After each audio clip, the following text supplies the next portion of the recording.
having left Pune at around 6:30 in the evening, I was just going down a bit, hoping to reach Kolhapur as soon as possible. I was tired, I was hungry somehow. The best part was that I had time, so I was taking it, I was enjoying the road. The Alcatraz tunnel, especially once you cross Pune, it's beautiful. It's an engineering marvel according to me. I've always wanted to ride through it, and finally did. It's long, it's beautiful, it's well maintained. So kudos to the highway authority for building such a beautiful tunnel and a highway all the way from Pune to Kolhapur. I stopped some 100 kilometers after Pune, grabbed a quick bite. It was around 7:38, I think. And but the aim was to reach Belgaum by 2 or 3 in the night. But I was also ready to cut down or just stop if I feel a bit tired, because this is more of a jolly ride for me.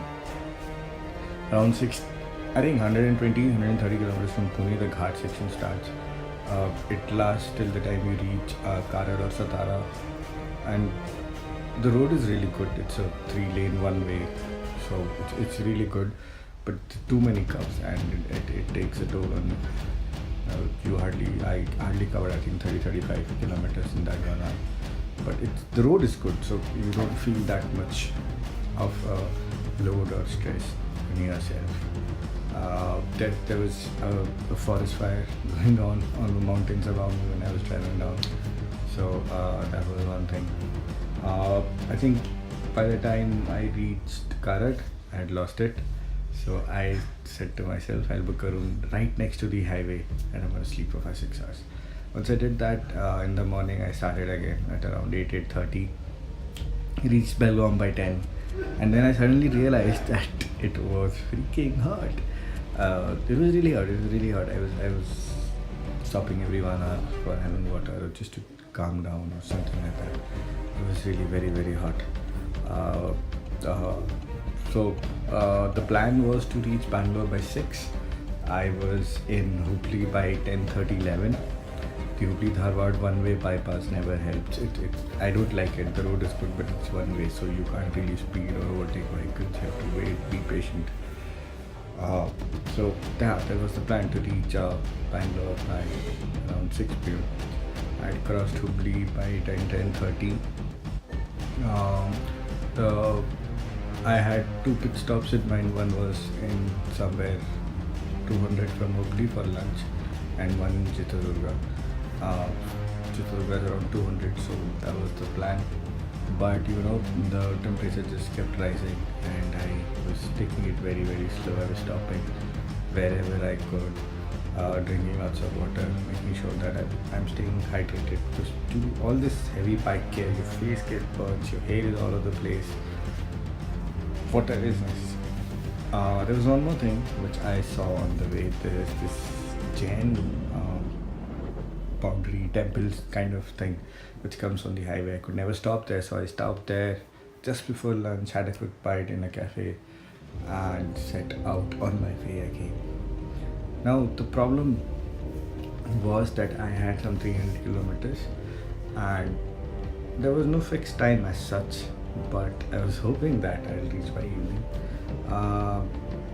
The bike started heating slowly. Even the body was showing signs of weariness, and so I told myself I'm just going to focus on the highway which is ahead of me, and I'm just going to enjoy the ride.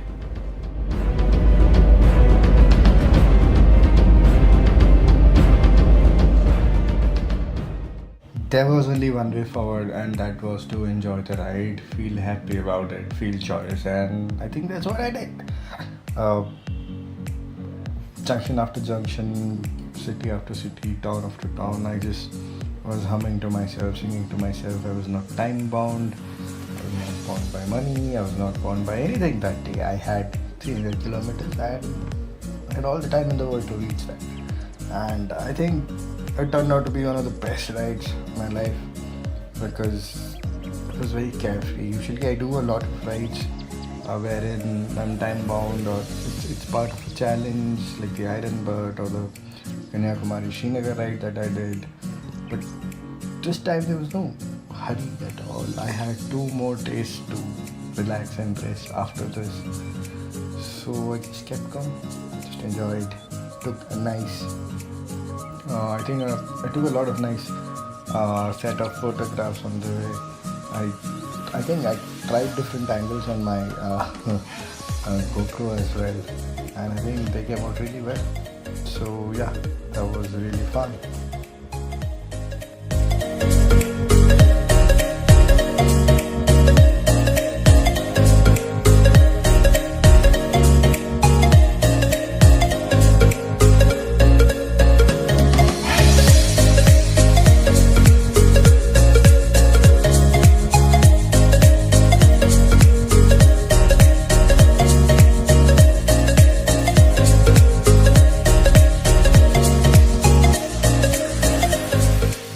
Once I got into Bangalore, fortunately there was not much traffic that day. There was, but it is not as crowded as what usually I see.